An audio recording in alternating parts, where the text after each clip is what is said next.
Welcome students, उम्मीद है आप खैरियत से होंगे। हमारे आज के सेशन का टॉपिक है बायोटेक्नोलॉजी। तो आज के सेशन के बारे में पढ़ने से पहले या आज के सेशन का आगाज़ करने से पहले हम ज़रा पिछले सेशन की तरफ चलते हैं और रिवाइज़ करते हैं कि हमने क्या क्या पढ़ा था। तो हमने पढ़ा था बायोटेक्नोलॉजी क्या है, व्हाट इज़ बायोटेक्नोलॉजी। हमने पढ़ा कि बायोटेक्नोलॉजी ह्यूमन वेलफेयर में किस तरह से हेल्प कर रही है। हमने मज़ीद ये पढ़ा कि बायोटेक्नोलॉजी किस तरह से हमें डेली लाइफ के अंदर फ़ायदा दे रही है और हमें शायद इस बात का इल्म नहीं है कि ये तमाम चीज़ें बायोटेक्नोलॉजी का हिस्सा है। हमने पढ़ा कि पाकिस्तान में बायोटेक्नोलॉजी कब आई थी, बायोटेक्नोलॉजी का असल मकसद क्या है, क्यों ये बायोटेक्नोलॉजी की हमें ज़रूरत है। तो आज के सेशन के अंदर हम बायोटेक्नोलॉजी की उन दो प्रोडक्ट्स के बारे में पढ़ेंगे जो हम अपनी लाइफ में या हमने अपनी लाइफ में कहीं ना कहीं कभी ना कभी एक दफ़ा शायद बेशक लेकिन इस्तेमाल किया होगा। तो वो तो प्रोडक्ट्स हैं ब्रेड एंड चीज़। ब्रेड हम अक्सर जो है ना वो इस्तेमाल करते हैं, पिज़्ज़ा के लिए इस्तेमाल करते हैं ब्रेड हम जो है ना अक्सर सुबह नाश्ते के अंदर बटर और ब्रेड का हम नाश्ता करते हैं। तो कहीं जगह पे, बहुत सी जगहों पे हम ब्रेड का इस्तेमाल करते हैं। चीज़ का भी इस्तेमाल होता है, चाइनीज़ फूड जब हम बना रहे होते हैं, पास्ता वगैरह, इटालियन सॉरी, तो वहाँ पे भी चीज़ का इस्तेमाल हो रहा होता है। पिज़्ज़ा के अंदर इस्तेमाल हो रहा होता है चीज़ का, काफ़ी खानों के अंदर भी चीज़ का इस्तेमाल होता है, बर्गर के अंदर भी चीज़ का इस्तेमाल हो रहा होता है। तो कहीं जगह पे फास्ट फूड के अंदर, नॉर्मल घरों के खानों के अंदर भी चीज़ का इस्तेमाल, सैंडविचेस के अंदर भी हो रहा होता है चीज़ का इस्तेमाल। तो बहरहाल, तो आज हम पढ़ेंगे कि ये प्रोडक्ट्स किस तरह से बनते हैं, इनके पीछे की साइंस क्या है, क्या क्या चीज़ें इस्तेमाल होती हैं। तो ये जानकर बड़ी हैरत होती है कि ये दो प्रोडक्ट्स आज के नहीं हैं, बल्कि सालों से चलते आ रहे हैं ये प्रोडक्ट्स। साइंटिस्ट इस बात को कंफर्म करते हैं कि ये प्रोडक्ट्स पुराने लोग भी बनाते थे और फर्मेंटेशन का एक प्रोसेस होता है जिसे हम कहते हैं, उस प्रोसेस के ज़रिए दोनों प्रोडक्ट्स बनाए जाते थे। तो सबसे पहले हम बात करते हैं चीज़ के बारे में कि ये प्रोडक्ट कैसे बनता है और इसमें क्या क्या चीज़ें दरकार होती हैं। तो चीज़ बनाने के लिए हमें जो प्रोडक्ट चाहिए होती है, जो इंग्रेडिएंट चाहिए होता है, वो चाहिए होता है मिल्क, यानी दूध। अब दूध सिर्फ गाय का नहीं होता, अक्सर चीज़ मेकर्स जो है ना वो दूसरे जानवरों का भी इस्तेमाल करते हैं दूध। मिसाल के तौर पे गोट यानी बकरी, गाय, याक, इनका भी दूध इस्तेमाल किया जाता है ताकि हम उससे चीज़ बना सकें। तो हमें मिल्क जानवरों से मिल जाता है और हम फर्दर फिर उसे प्रोसेस करते हैं। तो मिल्क मिलने के बाद जैसे ही हमारे पास मिल्क आ गया, हम उसे उसके अंदर क्या करते हैं, उसे हम गर्म करते हैं। मिल्क को गर्म किया जाता है, वार्म किया जाता है। जब मिल्क को गर्म कर लिया जाता है, उसके अंदर से जो भी एक्स्ट्रा जो है ना वो मटीरियल है, यानी एक्स्ट्रा जो वाटर है वो एवापोरेट हो जाता है। उसके बाद उसके अंदर क्या किया जाता है, ऐड किया जाता है लैक्टिक एसिड। लैक्टिक एसिड या लैक्टोबैसिलस, उसके अंदर माइक्रोब्स जब ऐड किए जाते हैं तो वो क्या करते हैं, उस मिल्क को थिक कर देते हैं। जब मिल्क गर्म हो गया, गर्म होने के बाद उसके अंदर माइक्रोब्स डाले गए। अब माइक्रोब्स क्या होते हैं, माइक्रोब्स इस तरह के लिविंग ऑर्गेनिज्म होते हैं, बहुत छोटे छोटे जो हम अपनी आँखों से नहीं देख सकते।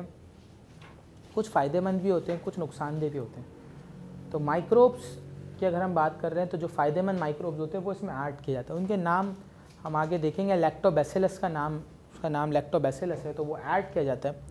तो वो लैक्टिक एसिड में चेंज कर देता है और फिर वो लैक्टिक एसिड रिएक्ट करता है और उसको थिक बना देता है और खट्टा बना देता है, सौर, इसको हम कहते हैं ना खट्टा, उसको सौर बना देता है। उसके बाद अब मिल्क जब हमारे पास कर्ड फॉर्म में आ गया तो उसके अंदर एक एसिड ऐड करा जाता है, जिसे हम रेनिक एसिड कहते हैं या रेनिक लिक्विड होता है, वो ऐड किया जाता है जिसके अंदर रेनिन एंजाइम होता है।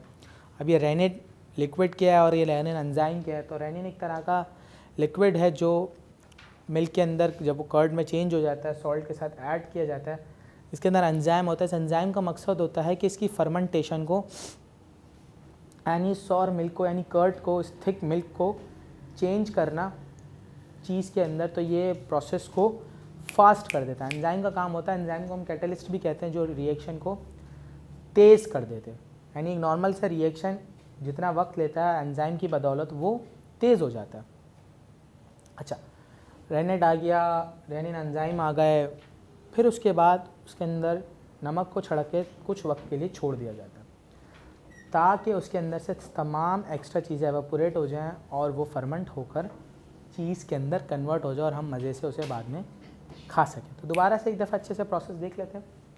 सबसे पहले हमें मिल्क आया, किसी ना किसी एनिमल के ज़रिए मिल्क हमें मिल गया। मिल्क के बाद हमने उसमें जो है ना माइक्रोब्स ऐड करे, जिन माइक्रोब्स ने क्या करा, लैक्टिक एसिड में उसको चेंज करा। फिर वो लैक्टिक एसिड ने उसे थिक बना दिया मिल्क को थिक बनाने के बाद हमने उसमें जो है ना वो रेनेट लिक्विड ऐड किया, जिसके अंदर रेनिन एंजाइम होता है, जिसने मज़ीद उसके साथ फर्मेंटेशन का प्रोसेस करा और उसे एक सॉलिड स्ट्रक्चर में चेंज कर दिया और ज़्यादातर वाटर और एक्स्ट्रा चीज़ें उसके अंदर से एवापोरेट हो गई। जो वो लिक्विड या वाटरी सब्सटेंस था वो उसमें से एवापोरेट हो गया। फिर उसे ठंडक में रखा गया, कोल्ड में रखा गया नमक छिड़कने के बाद, ताकि वो चीज़ की फॉर्म में कन्वर्ट हो जाए। तो ये पूरा प्रोसीजर था चीज़ बनाने का।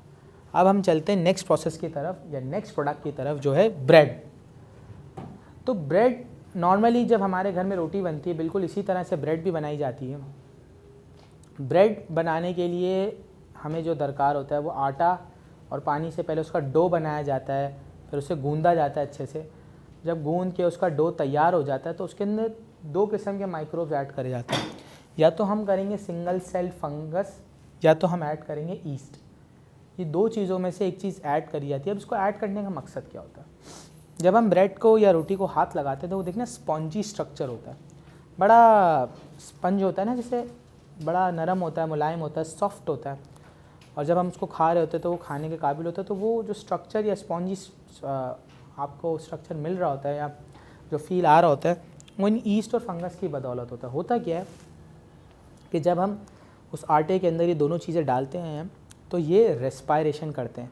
कौन सी रेस्पायरेशन? एनारोबिक रेस्पायरेशन, जिसके अंदर ऑक्सीजन इन्वॉल्व नहीं होता। तो उसकी वजह से क्या होता है कि कार्बन डाइऑक्साइड लार्ज अमाउंट में सेक्रीट होती है, यानी लार्ज अमाउंट में ये एक्सक्रीट करते हैं, जिसकी वजह से क्या होता है आटा फूल जाता है, यानी अपने लेवल में से बढ़ जाता है।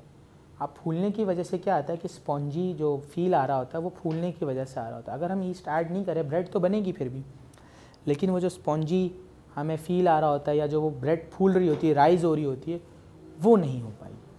तो डो के अंदर ये तमाम चीज़ें डाल दी जाती है, फिर इसे बेकर में रख दिया जाता है बेकिंग के लिए, ताकि ये बेक होने के बाद जब हमारे पास ब्रेड आए तो वो बनकर तैयार हो जाती है। और फिर उसे अपने हिसाब से जैसे आप उसे काटना चाहें, जैसे आप उसे इस्तेमाल करना चाहें, उसे पैक करके कंपनी से वो चली जाती है और हम उसे इस्तेमाल कर रहे होते हैं। तो ये दो चीज़ें आज का हमारा टॉपिक था कि किस तरह से बनी। ब्रेड को भी दोबारा एक दफ़ा से देख लेते हैं।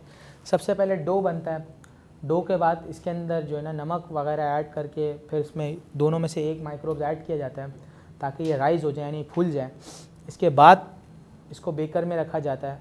फिर बेकिंग मशीन जो है ना से गर्मी प्रोवाइड करती है, टेम्परेचर प्रोवाइड करती है, जिसकी वजह से ईस्ट या फंगस दोनों एनारोबिक रेस्पायरेशन करते हैं और कार्बन डाइऑक्साइड रिलीज़ करते हैं ताकि ये राइज हो जाए ब्रेड, और फिर वो ब्रेड पककर तैयार हो जाती है। ब्रेड बहुत सारी जगह इस्तेमाल होती है। अगर हम पिज़्ज़ा की भी देखें तो पिज़्ज़ा भी राइज हो रहा होता है, या जो है हम अपने घर में मिसाल ले लें, अपने घर में हम भी ब्रेड इस्तेमाल कर रहे होते हैं तो वो राइज हुई भी हमें ब्रेड मिल रही होती है, एक स्पॉन्जी जो फील आ रहा होता है, तो वो ये ईस्ट और फंगस की बदौलत आ रहा होता है। तो आज के सेशन में हमने क्या क्या पढ़ा, एक क्विक रिव्यू लिख लेते हैं। हमने पढ़ा कि किस तरह से ये दो प्रोडक्ट्स हम अपने डेली लाइफ में इस्तेमाल करते हैं, किस जो हमारी डेली लाइफ में इस्तेमाल होते हैं। तो बायोटेक्नोलॉजी का इन्वॉल्वमेंट किया इन दो प्रोडक्ट्स के अंदर। प्लस हमने देखा कि दो किस्म के लिविंग ऑर्गेनिज्म होते हैं, माइक्रो ऑर्गेनिज्म होते हैं। एक फ़ायदेमंद होते हैं, नुकसानदेह होते हैं। नुकसानदेह हमें बीमार कर देते हैं, लेकिन फ़ायदेमंद हम अपनी खाने की चीज़ों के अंदर इस्तेमाल कर सकते हैं। हमने ये भी देखा कि ये प्रोडक्ट आज से नहीं, सालों से बनते हुए आ रहे हैं, काफ़ी सालों से ये प्रोडक्ट्स बनते हुए आ रहे हैं, और आज इसका method day by day advanced होता चला जा रहा है। प्लस हमने ये पिछले सेशन की भी थोड़ी सी चीज़ें रिवाइज़ करी, देखा कि किस तरह से हमने जो है ना बायोटेक्नोलॉजी के बारे में पढ़ा था, क्या उसकी इंपॉर्टेंस थी, किस तरह से वो हमारी डेली लाइफ में हेल्पफुल था। तो आज के सेशन का इख्तिताम करते हैं। मैं उम्मीद करता हूँ आज के सेशन में आपने बहुत कुछ सीखा होगा। अपना बहुत सारा ख्याल रखिएगा। अगले सेशन में आपसे मुलाकात होगी। खुदा हाफिज़।